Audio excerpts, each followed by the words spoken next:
ത്രിയേക ദൈവത്തിന് സ്തുതി. ദൈവത്താൽ അനുഗ്രഹിക്കപ്പെട്ടവരെ, ഞാൻ ഗീവറി സച്ചിൻ. ഞാൻ വീണ്ടും ഒരു വീഡിയോയുമായിട്ട് വരുന്നത്, കഴിഞ്ഞ ദിവസങ്ങളിൽ ഞാൻ ചെയ്ത വീഡിയോകൾ ധാരാളം ആളുകൾ കാണുകയും അനേകർ എന്നെ വിളിക്കുകയും ചില ആളുകൾ മെസ്സേജ് അയക്കുകയും ഒക്കെ ചെയ്തു. മെസ്സേജ് അയച്ച് ചോദിച്ച 1-2 പേര് ചോദിച്ച ചോദ്യങ്ങൾക്കുള്ള മറുപടി സുറിയാനി സഭയുടെ മക്കളായിരിക്കുന്നതുകൊണ്ട് അവരോട് പറയേണ്ട ബാധ്യതയും അവരിലൂടെ നിങ്ങളെ അറിയിക്കേണ്ട ഉത്തരവാദിത്വം ഉണ്ടെന്ന് എനിക്ക് തോന്നി. ഇന്ന് വിശ്വാസത്തിന് വേണ്ടിയിട്ട് നിൽക്കുന്നിടത്തു നിന്ന് ലോകം മുഴുവൻ ഓടുന്ന ഭക്തരെയാണ് കാണാൻ കഴിയുന്നത്. കർത്താവിൻ്റെ ഒരു വചനം ഇങ്ങനെയാണ് പറഞ്ഞേക്കുന്നത്: ഇതാ അവിടെ, ഇതാ ഇവിടെ, ഇതാ അപ്പുറേ എന്ന് പറയുന്നിടത്ത് നിങ്ങൾ പോകണ്ട. നിങ്ങൾ നിൽക്കുന്നിടത്ത് നിന്ന് വിളിച്ചാൽ മതി, ഞാൻ കേൾക്കും. കർത്താവായ യേശുക്രിസ്തു പറഞ്ഞു, വെള്ളം കൊണ്ടും ആത്മാവ് കൊണ്ടും വീണ്ടും ജനിക്കുന്നവൻ സ്വർഗരാജ്യത്തിന് അവകാശി. വീണ്ടും അവൻ ഒന്നുകൂടെ പറഞ്ഞു, എൻ്റെ ശരീരരക്തങ്ങളിൽ പങ്കാളിയാകണം, അവനും ഞാനും അവൻ എന്നിലും വസിക്കും. ശുദ്ധമുള്ളവനായ പൗലോസ്ലീഹ റോമർക്കെഴുതിയ ലേഖനം 6-ാം അധ്യായം 7-ാം അധ്യായം ഒക്കെ ഒന്ന് വായിക്കുമ്പോൾ അവിടെ കർത്താവിനോടുകൂടെ മാമോദീസ എന്ന ആ അനുഭവത്തിലൂടെ മുങ്ങുമ്പോൾ ആ കർത്താവിനോടുള്ള നമ്മുടെ അനുഭവം എന്താണെന്ന് കൃത്യമായിട്ട് അവിടെ പറയുന്നുണ്ട്.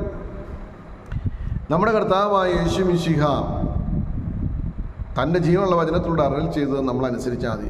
സത്യം അറിയുക, സത്യം നിങ്ങളെ സ്വതന്ത്രരാണ്. അതാണ് കൃത്യം.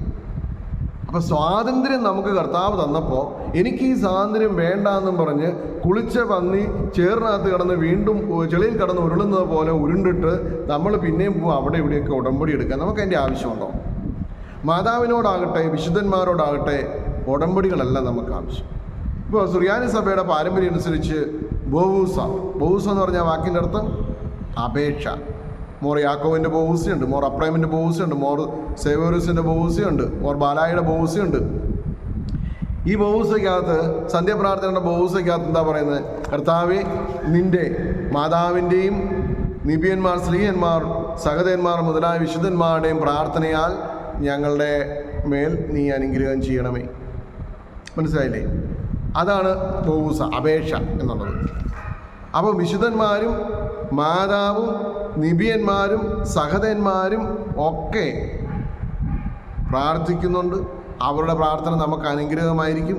അതുകൊണ്ട് കർത്താവ് അവരുടെ മധ്യസ്ഥം അല്ലെങ്കിൽ അവരുടെ അപേക്ഷയാൽ ഞങ്ങളോട് കരുണ ചെയ്യണമെന്നൊക്കെ നമ്മൾ പറയുന്നുണ്ട്. അതിനേക്കാളൊക്കെ ഒരു പടിയും കൂടെ കടന്നിട്ട് നമ്മൾ വിശുദ്ധന്മാരെ ദൈവതുല്യരായി പ്രതിഷ്ഠിക്കരുത്. എന്താണ് കൃപാസനം? കൃപയുടെ സ്ഥാനം എവിടെയാണ്? ലൂക്കോസിൻ്റെ സുവിശേഷം 1-ാം അധ്യായം 28-ാം വാക്യം. POC ബൈബിളിനകത്താകട്ടെ, പശീത്ത വേർഷനിൽ നിന്ന് ട്രാൻസ്ലേറ്റ് ചെയ്യപ്പെട്ട ബൈബിളിനകത്ത് എഴുതിയിരിക്കുന്നത് കൃപ നിറഞ്ഞവളെ നിനക്ക് സമാധാനം. ബൈബിൾ സൊസൈറ്റിയുടെ പുസ്തകത്തിനകത്ത് എഴുതിയിരിക്കുന്നത് കൃപ ലഭിച്ചവളെ നിനക്ക് സമാധാനം. അപ്പം മറ്റൊരിടത്ത് നിന്ന് നമുക്ക് സാഹിത്യമായതാണ് കൃപ.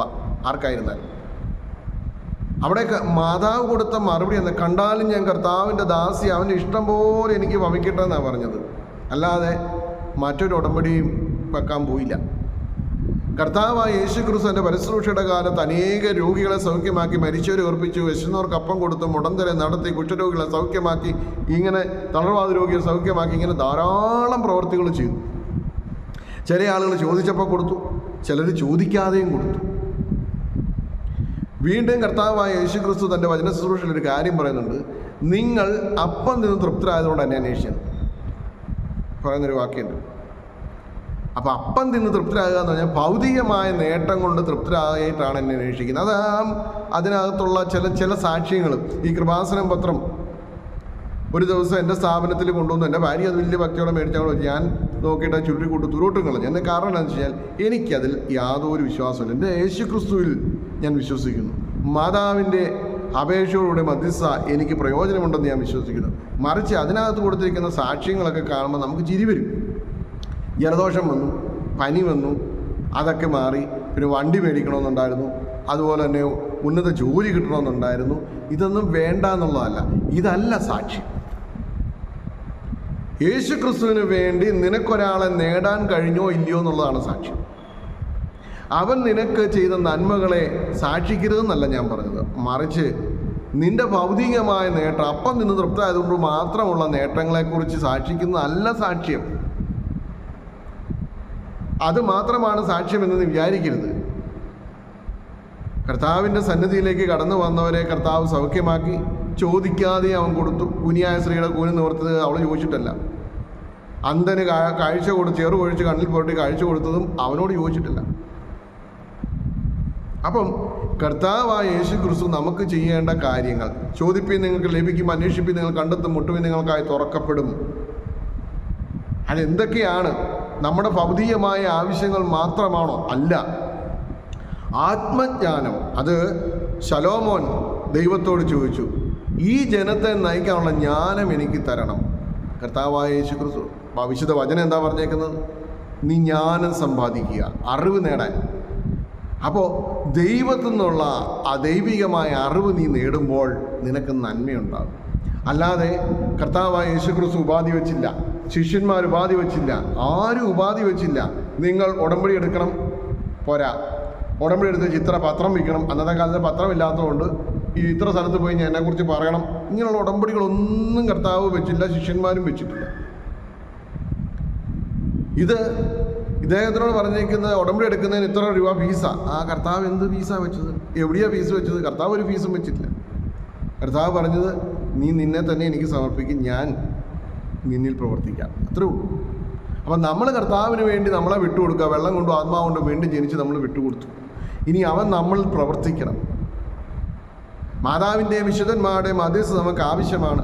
അവരുടെ അപേക്ഷകളോടുകൂടിയ പ്രാർത്ഥന നമുക്ക് അനുഗ്രഹപ്രദമാണ്. ഇതൊക്കെ നിഷേധിക്കാൻ പറ്റാത്ത കാര്യമാണ്. അവർ സജീവരാണ്. എന്തുകൊണ്ടെന്നാൽ അവർ മരിച്ചവരല്ല. അതിന് കാരണം ജീവിച്ചിരുന്ന് എന്ന് വിശ്വസിക്കുന്ന ആരും ഒരു നാളും മരിക്കുന്നില്ല എന്നുള്ള യേശുക്രിസ്തുവിൻ്റെ ജീവനുള്ള വചനം തന്നെയാണ്. ആ വചനത്തിൽ അധിഷ്ഠിതമായിട്ടാണ് നമ്മൾ മധ്യസ്ഥതയ്ക്ക് പോകുന്നത്. പക്ഷേ ഇങ്ങനെയുള്ള ഉടമ്പടികളൊന്നും സുറിയാനി സഭയ്ക്ക് പാടില്ലാത്തതാണ്. അത്തരം ആചാരാനുഷ്ഠാനങ്ങൾ നമുക്കില്ലാത്തതുമാണ്. ഇനി അവിടുന്ന് കിട്ടുന്ന വെള്ളമോ ഉപ്പോ എണ്ണയോ മാത്രം ഉപയോഗിച്ച് നമുക്ക് ശുദ്ധി വരുത്താൻ പറ്റുമോ? അപ്പം യേശുക്രിസ്തുവിൻ്റെ ആവശ്യം ഉണ്ടായിരുന്നില്ലല്ലോ. നീ വിശ്വസിച്ചുകൊണ്ട് ഒരു ഗ്ലാസ് പച്ചവെള്ളം ആർക്കെങ്കിലും കൊടുത്താൽ അതിന് ഫലം ഉണ്ടാവില്ലെന്ന് ഞാൻ പറയുന്നില്ല. മറിച്ച് ചില ആളുകൾ ഇതിന് അഡിക്റ്റായിട്ട് മാറുകയാണ്. ഇങ്ങനെ അഡിക്റ്റായിട്ട് മാറുമ്പോൾ ഒരു പ്രശ്നം എന്താണെന്ന് ചോദിച്ചാൽ, വിശ്വാസത്തിൽ നിന്ന് ആളുകൾ കുറേശ്ശെ പോകും. പിന്നെ ഒരു പരിധി വരെ പല ധ്യാന കേന്ദ്രങ്ങളെക്കാൾ ഭേദമാണ് എന്ന് മാത്രമേ ഉള്ളൂ. പല ധ്യാന കേന്ദ്രങ്ങളെക്കാൾ ഭേദമാണെന്ന് മാത്രമേ ഉള്ളൂ. ഒരു കാര്യം കൂടെ പറയുകയാണ്, ഈ പത്രം എന്നിട്ട് ഈ പത്രം കൊണ്ട് ഇങ്ങനെ നടക്കുക പലയിടത്തും. നിങ്ങൾ നിമിത്തം ജാതികളുടെ ഇടയിൽ എൻ്റെ നാമം അപഹസിക്കപ്പെടാൻ ഇടവരരുത് എന്ന വചനമാണ് പലപ്പോഴും അവിടെ കാണുന്നത്. കൊണ്ടിരുന്നു. അതിനകത്ത് എഴുതിയിരിക്കുന്നത് എന്താ?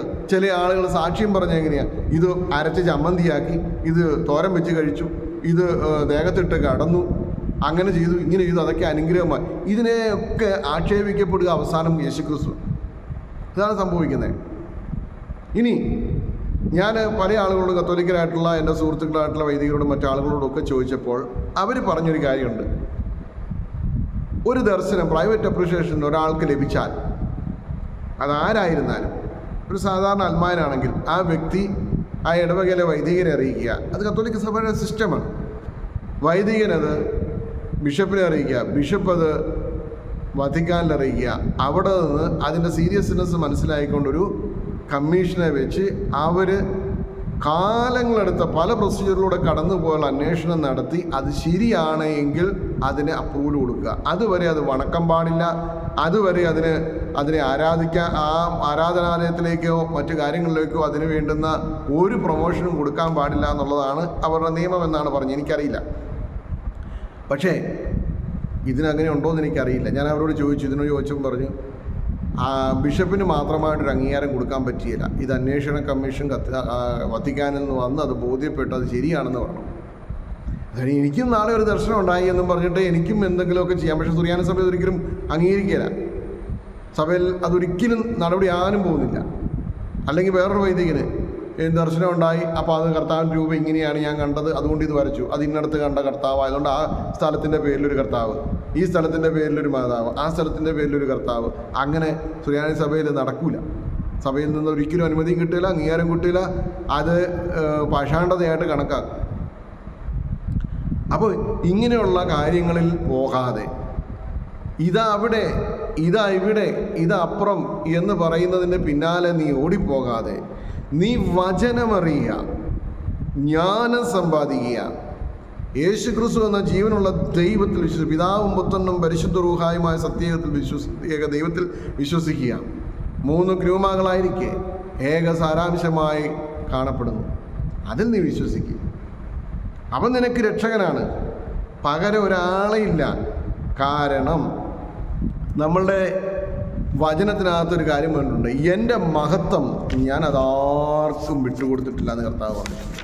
എൻ്റെ മഹത്വം ഞാനത് ആർക്കും വിട്ടുകൊടുത്തിട്ടില്ല. 91 സങ്കീർത്തനം അവിടെ എന്താണ് പറഞ്ഞിരിക്കുന്നത്? അവൻ എന്നെ അന്വേഷിച്ചതുകൊണ്ട് ഞാൻ അവനെ രക്ഷിച്ച് ബലപ്പെടുത്തും. ആര്? അവൻ. എന്ന് വെച്ചാൽ നമ്മൾ, ദൈവം പറയുന്നതാണേ. അവൻ എന്ന് വെച്ചാൽ ഞാൻ, അവൻ എന്ന് പറയുമ്പോൾ എന്നെക്കുറിച്ചാണെങ്കിൽ ദൈവം പറയാ, ഞാൻ എന്ന് പറയുന്ന വ്യക്തിയെക്കുറിച്ച് ദൈവം പറയാം. അവൻ എന്നെ അന്വേഷിച്ചതുകൊണ്ട് ഞാൻ അവനെ രക്ഷിച്ച് ബലപ്പെടുത്തും. ദൈവത്തെ ഞാൻ അന്വേഷിച്ചു, അതുകൊണ്ട് ദൈവം എന്നെ ബലപ്പെടുത്തും. അവൻ എൻ്റെ നാമം അറിഞ്ഞതുകൊണ്ട് എന്നെ വിളിക്കും. ദൈവത്തിൻ്റെ നാമം അറിഞ്ഞതുകൊണ്ട് ഞാൻ അവനെ വിളിക്കും. അതായത് ഞാൻ ദൈവത്തിൻ്റെ നാമം അറിഞ്ഞുകൊണ്ട് ദൈവത്തെ വിളിക്കുമെന്ന്. ദൈവത്തിൻ്റെ നാമം അറിഞ്ഞു. യേശു ക്രിസ്തു എന്ന ജീവനുള്ള ദൈവത്തിൻ്റെ നാമം അറിഞ്ഞു. ഞാൻ യേശു ക്രിസ്തുവിനെ വിളിക്കും. അപ്പം കർത്താവ് പറഞ്ഞു, എന്താ പറഞ്ഞത്? കർത്താവായ ദൈവത്തെ ഞാൻ അറിഞ്ഞു, അതുകൊണ്ട് കർത്താവ് എന്നെ ബലപ്പെടുത്തും. അവൻ എന്നെ രക്ഷിച്ച് ബലപ്പെടുത്തും. അവൻ എൻ്റെ നാമം അറിഞ്ഞുകൊണ്ട്, അതായത് കർത്താവിൻ്റെ നാമം ഞാൻ അറിഞ്ഞുകൊണ്ട് കർത്താവിനെ ഞാൻ വിളിക്കും. അവിടെ കൊണ്ട് കഴിഞ്ഞില്ല. ആ ദൈവമായ കർത്താവ് പറയാണ്, ഞാൻ അവനോട് ഉത്തരം പറയും. ഞെരുക്കത്തിൽ ഞാൻ അവനോടുകൂടി ഇരിക്കും. അവനെ ഞാൻ ബലപ്പെടുത്തുകയും ബഹുമാനിക്കുകയും ചെയ്യും. അതാണ് എൻ്റെ കാര്യം. അപ്പോൾ 91 സങ്കീർത്തനം നമ്മൾ ദൈവത്തോട് ചോദിക്കുന്നതിനുള്ള മറുപടി കൂടിയാണ്. അവിടെ അത് കൃത്യമായ ബലം മനസ്സിരുത്തി ഒന്ന് വായിക്കുക. ദീർഘായുസ് കൊണ്ട് ഞാൻ അവനെ തൃപ്തിപ്പെടുത്തും, എൻ്റെ രക്ഷ അവനെ ഞാൻ കാണിക്കുകയും ചെയ്യും. ഇതിൽ കൂടുതൽ എന്ത് രക്ഷയും ഉടമ്പടിയാണ് നമുക്ക് വേണ്ടത്? ഇതിനേക്കാൾ കൂടിയൊരു രക്ഷയും ഉടമ്പടിയും ഒരു സുറിയാനിക്കാരനെ സംബന്ധിച്ചോളം ചൂണ്ടിക്കാണിക്കാനില്ല. അതാണ് വചനം. വചനത്തിൽ ധാരാളം ഇത്തരം കാര്യങ്ങൾ പറഞ്ഞിട്ടുണ്ട്. ഞാനൊരു ഉദാഹരണമായിട്ട് പറഞ്ഞെന്ന് മാത്രമേ ഉള്ളൂ കേട്ടോ. എൻ്റെ ശരീരം ഭക്ഷിക്കാൻ രക്തം പാനം ചെയ്യുന്നതിൽ ഞാൻ അവനിൽ വസിക്കും, അവൻ മരിച്ചാലും ജീവിക്കും. ഇത് കർത്താവ് പറഞ്ഞിരിക്കുന്ന, ഞാൻ പറഞ്ഞല്ലോ കേട്ടോ. കർത്താവ് തന്നെ പറഞ്ഞിരിക്കുകയാണ്. 91 സങ്കീർത്തനം വായിച്ചാൽ മതി. അവൻ എന്നെ അന്വേഷിച്ചതുകൊണ്ട് ഞാൻ അവനെ രക്ഷിച്ച് ബലപ്പെടുത്തും. അവൻ്റെ നാമം അറിഞ്ഞുകൊണ്ട് എന്നെ വിളിക്കും. അതുപോലെ തന്നെ അതപ്പോൾ അന്നേരത്തേക്ക് ഞാൻ പിന്നെ പറയണം.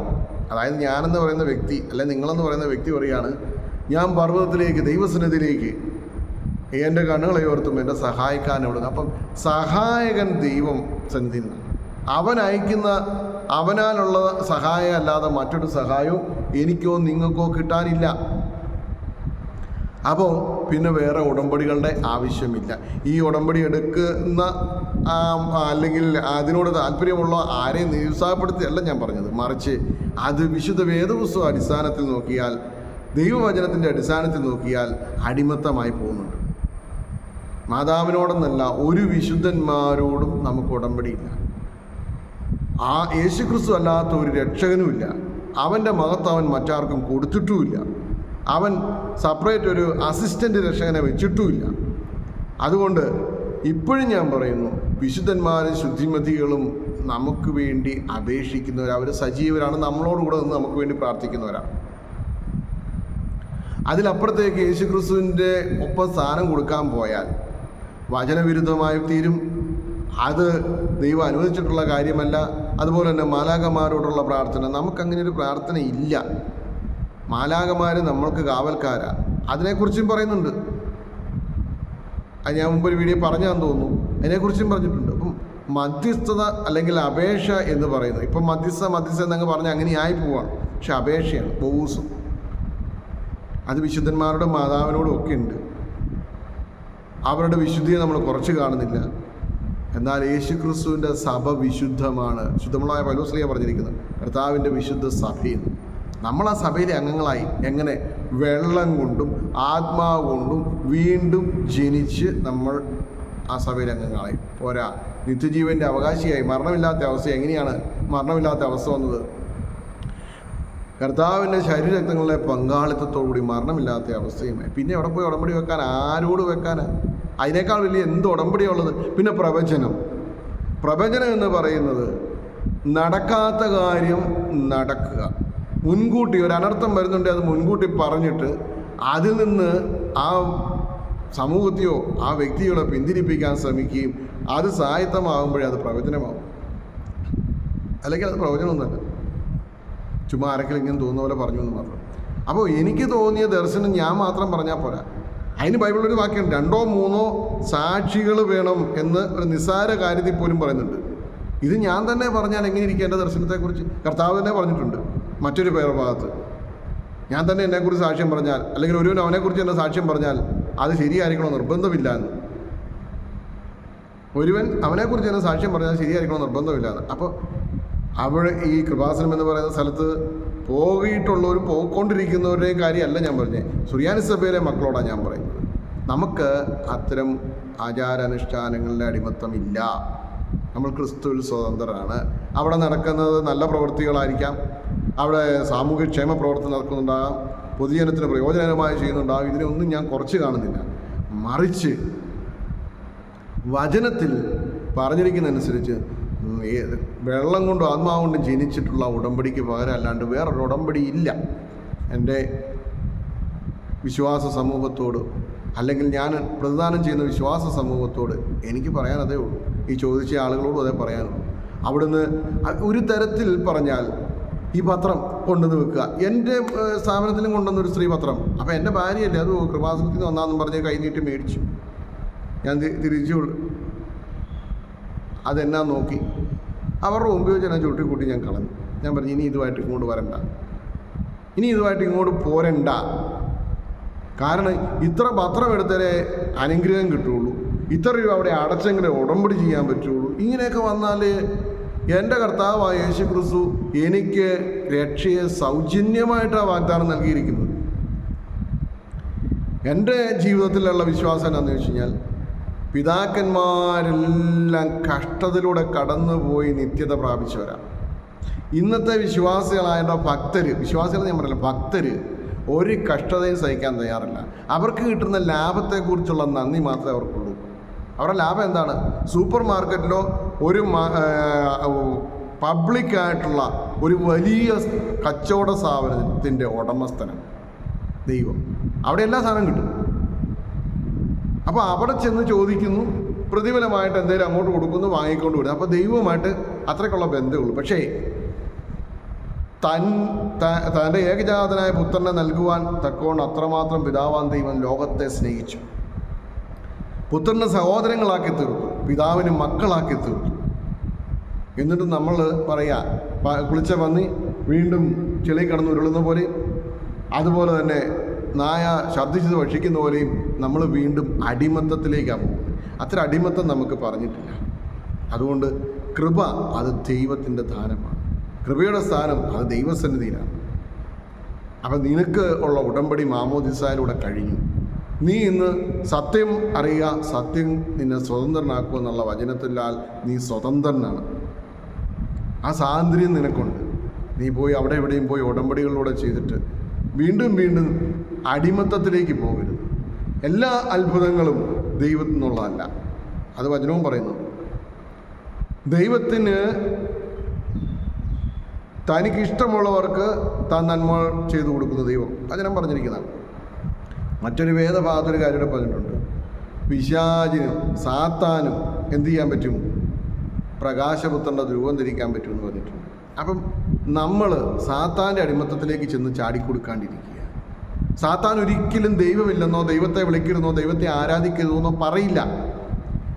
ദൈവവുമായിട്ടുള്ള സംസർഗത്തിൽ നിന്ന് ഏതൊക്കെ വഴി കൂടെ നമ്മളെ മാറ്റിവിടാമോ അതായിരിക്കും ചെയ്യുക. അതിന് ദൈവത്തെക്കാൾ അധികമായി മറ്റുള്ളവരെ സ്നേഹിക്കാൻ നമ്മളെ പഠിപ്പിക്കും. കർത്താവായ യേശു ക്രിസ്തു പറഞ്ഞു, എന്നേക്കാൾ അധികമായി എന്തിനെ സ്നേഹിക്കുന്നവനും എനിക്ക് കൊള്ളാത്തവൻ.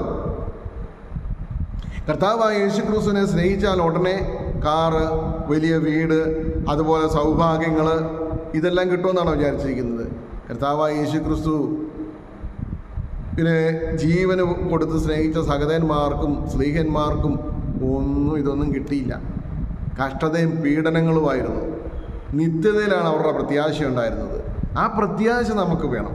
അല്ലാതെ ഇവിടെ എനിക്കൊരു കുറവും വരുത്താത്ത, എൻ്റെ സൗഭാഗ്യങ്ങളിൽ നിന്നൊരു ഇഞ്ച് കുറയ്ക്കാത്ത ദൈവമാണ് എൻ്റെ ദൈവം എന്ന് വിചാരിക്കരുത്. കഷ്ടതയും പ്രയാസവും ദുഃഖവും വേദനകളിലൂടെയും കടന്നു പോകും.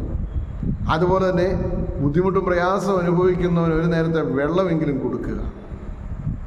എന്നിൽ ഈ വിശ്വാസമില്ലാത്തവരോട് മിണ്ടാതിരുന്നിട്ട് അവരെ അയ്യോ അവന് ഈ വിശ്വാസമല്ല വേറെ വിശ്വാസത്തിലാണ് എന്ന് പറഞ്ഞ് പോകുന്ന ആളുകളെ ഞാൻ കണ്ടിട്ടുണ്ട്. അങ്ങനെയല്ല യേശുക്രിസ്തു പറഞ്ഞ്, നിൻ്റെ ശത്രുവിനെ നീ സ്നേഹിച്ചേക്കാനാണ്. എനിക്ക് ധാരാളം ശത്രുക്കളുണ്ട്. ഞാൻ ചെയ്തിട്ടുള്ള വീഡിയോകളൊക്കെ കണ്ടിട്ട് നല്ലത് പറഞ്ഞവരുണ്ട്, എന്നാൽ തങ്ങൾക്ക് പ്രിയപ്പെട്ട ആളെ കുറ്റം പറഞ്ഞു എന്ന് പറഞ്ഞ് എന്നോട് സങ്കടവും ദേഷ്യവും പറഞ്ഞവരുണ്ട്. ഞാനൊരു വ്യക്തിയെയും കുറ്റം പറഞ്ഞിട്ടില്ല. വ്യക്തിപരമായ കുറ്റം ഞാൻ ആരെക്കുറിച്ചും പറയല്ല. ഒരാളുടെ സ്വകാര്യ ജീവിതത്തിൻ്റെ ബലഹീനതകൾ എന്താണെന്ന് അന്വേഷിച്ച് പോകാനുള്ള ഒരു സ്വഭാവം എനിക്കില്ല. കാരണം ഭൂമിയിൽ ഏറ്റവും വലിയ പാപി ഞാനായതുകൊണ്ട്, ഏറ്റവും വലിയ കുറ്റക്കാരൻ ഞാനായതുകൊണ്ട്, ഞാൻ ദൈവസന്നിധിയിൽ കർത്താവേ ഞാൻ നിനക്കും വിരോധമായി പാപം ചെയ്തു പോയി എന്ന് എപ്പോഴും പറഞ്ഞ് പ്രാർത്ഥിക്കുന്നവനായതുകൊണ്ട് എനിക്ക് വേറെ ആളുടെ സ്വകാര്യ ജീവിതത്തിലേക്ക് എത്തി നോക്കാൻ താല്പര്യമില്ല. പക്ഷെ ഞാൻ പറയും, ഞാൻ ഉൾപ്പെടുന്ന സഭയിൽ നിന്നുകൊണ്ട് അവർ ഈ സഭയുടെ വിശ്വാസാചാര അനുഷ്ഠാനങ്ങൾക്ക് വിരുദ്ധമായത് കാണിച്ചാൽ, മേൽപ്പട്ടക്കാരായിരുന്നാലും പട്ടക്കാരായിരുന്നാലും ഷമ്മാശന്മാരായിരുന്നാലും അൽമായരായിരുന്നാലും അവർ ചെയ്തത് തെറ്റാണെന്ന് ഞാൻ വിളിച്ചു പറയും. അതിന് വ്യക്തിപരമായിട്ട് എന്നെ ഒരുപാട് ആക്ഷേപിക്കുന്ന ആളുകളുണ്ടാവും. ഞാനത് ശ്രദ്ധിക്കത്തേയില്ല. എൻ്റെ പലപ്പോഴും പല സ്ഥലങ്ങളിൽ പറഞ്ഞ കാര്യങ്ങളെ എഡിറ്റ് ചെയ്തിട്ട് അത് വലിയ മോശം ഭാഷകളാക്കി മാറ്റി പബ്ലിഷ് ചെയ്യുന്നവരുണ്ടാവും. ഞാൻ അതും മൈൻഡ് ചെയ്യത്തില്ല. അതുകൊണ്ട് എനിക്ക് എന്നോട് ചോദിക്കുന്ന ആളുകൾ ചോദിച്ച ചോദ്യങ്ങൾക്കുള്ള മറുപടി ഞാൻ പറഞ്ഞു എന്ന് വിശ്വസിക്കുന്നു. ദൈവത്താൽ അനുഗ്രഹിക്കപ്പെട്ടവരെ, ഉടമ്പടി അത് ക്രിസ്തുവിനായിരിക്കണം. ആ ക്രിസ്തുവിനുള്ള ഉടമ്പടി നീ പണ്ടേ എടുത്തു കഴിഞ്ഞ് വെള്ളം കൊണ്ടും ആത്മാവ് കൊണ്ടും വീണ്ടും ജനിച്ചു. നിത്യജീവൻ്റെ അവകാശിയായി തീർന്ന കർത്താവിൻ്റെ ശരീരങ്ങൾ മുഖാന്തരം മറ്റുടമ്പടികളൊന്നും ഇനിയില്ല. ഇനി നിനക്ക് സ്വതന്ത്രനാണ്. മക്കൾക്ക് കർത്താവ് തന്നെ പറഞ്ഞിട്ടുണ്ട്, നിങ്ങളെ ഇനി ഞാൻ സഹോദരങ്ങളെന്നാണ് വിളിക്കുന്നത്. കാരണം നിങ്ങളോട് ഇനി ഒളിച്ചു വെക്കാനില്ല. നിങ്ങൾ ആഗ്രഹിക്കുന്നത് തന്നിരിക്കും. ഉടമ്പടി വെച്ചിട്ടല്ല. ആ ഉടമ്പടി എന്തായിരുന്നു? അവനോട് അവൻ്റെ മേൽ കൊടുത്തു. പിന്നെ രണ്ടാമതും മൂന്നാമതൊരു ഉടമ്പടി ഇല്ല. അങ്ങനെ ഒരു ഉടമ്പടി ഇല്ല. അങ്ങനെ ഒരു പാരമ്പര്യമില്ല. അങ്ങനെയൊക്കെ ചിന്തിച്ച് എന്തെങ്കിലും പ്രവർത്തിക്കുന്നുണ്ട്, അതൊക്കെ ധനസമാഹരണമായിരിക്കും, അല്ലാണ്ട് മറ്റൊന്നും ആയിരിക്കുകയില്ല. അതുകൊണ്ട് ഓർക്കുക, നീ നിൻ്റെ ജീവനുള്ള ദൈവമായ മിശിഹായിൽ യേശുക്രിസ്തു, അവനല്ലാതെ ആരും നിനക്ക് വേണ്ടി സ്വജീവനെ നൽകി നിന്നെ സ്നേഹിച്ചിട്ടില്ലെന്നേ. ഒരു വിശുദ്ധരും നിനക്ക് വേണ്ടിയല്ല, അവരെല്ലാം കൊടുത്തത് യേശുക്രിസ്തുവിന് വേണ്ടിയിട്ടാണ്. യേശുക്രിസ്തുവാണ് നിനക്ക് വേണ്ടിയിട്ടും തങ്ങളുടെ ശിരസ്സുകളെ കൊടുത്ത വിശുദ്ധന്മാർക്ക് വേണ്ടിയിട്ടും സ്ലീഹന്മാർക്ക് വേണ്ടിയിട്ടും ഒക്കെ സമർപ്പിച്ചത്. അവരെല്ലാം സമർപ്പിച്ച് ക്രിസ്തുവിന് വേണ്ടിയാണ്. അതുകൊണ്ട് യേശു ക്രിസ്തുവിന് വേണ്ടി നീ നിന്നെ തന്നെ സമർപ്പിച്ചാൽ മതി. അതിനേക്കാൾ വലിയ ഉടമ്പടി വേറെ ഇല്ല. ആ ഉടമ്പടിയിലായിരിക്കാൻ നിനക്ക് കഴിയട്ടെ. കർത്താവായ യേശു ക്രിസ്തു നിന്നെ അനുഗ്രഹിക്കട്ടെ.